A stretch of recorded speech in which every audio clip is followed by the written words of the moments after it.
found another dragon game that has me interested.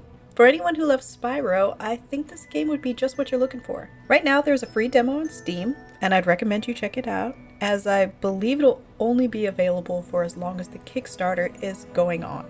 And yes, there is a Kickstarter if you're interested, but I would always suggest making sure you know what you're getting into first. So to help you out with that, over the past couple of days, I've rounded up everything I could find on the game, and I gave it a go. So this is what I know so far. Glyde is our main character, who will explore a world that has 8 distinct elements. Glyde himself is a bit of a mystery, and it soon becomes apparent that he is unique among dragons. My brave, weirdly colored friend!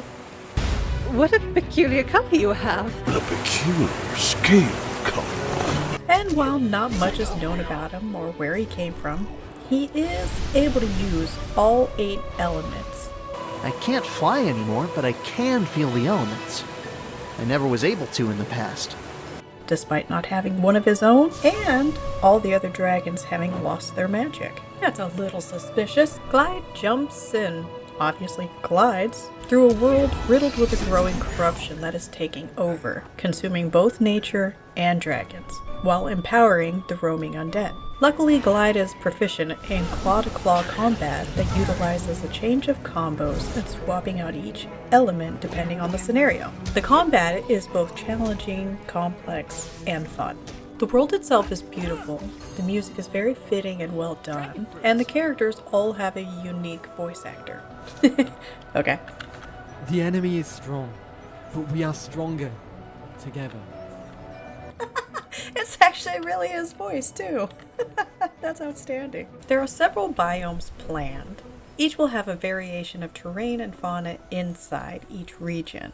For example, Viridia will have both forest, open grasslands, jungles, and meadows. Other locations include Zerkas, a lightning region of unrelenting storms and chaos, Moltenair, a volcanic zone of ash and obsidian, Iceguard, and as the name may suggest, a land of ice and snow, whose beautiful hostility has kept it secluded. And of course many other biomes such as deserts, oceans, floating islands, and the mysterious Arcana Crystallis, which may hold all the final secrets of the game. Also in the plan are several enemy and enemy reworks. Collector doesn't only hoard treasure.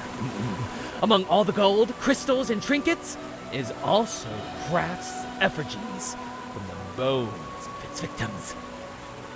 Several of the assets currently in-game are placeholders, and part of the Kickstarter is to actually upgrade these assets with custom-made ones. So it is possible as the game progresses, these enemies may lose their cartoony vibe, possibly. I would say we're a little too far out to say 100%, as usually so many things change during development and feedback.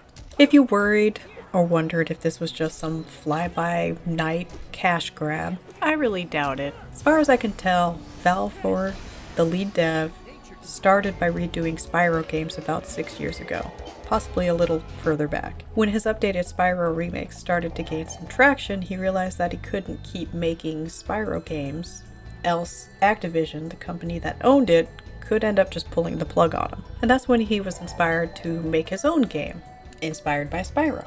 It's around this time, about 6 years ago, that you can start seeing the first little clips titled Glyde. About 4 years ago, you can start seeing the progression to the Glyde that looks a little more familiar to now's, though you can still see how much it has changed and grown as an idea over the years. I'd also say that the delivery timeline on the Kickstarter is December of 2028, which is 4 years from now. 4+, I should say. And I think for a game, that's pretty reasonable time frame. 4 years from now, 4 years already in development.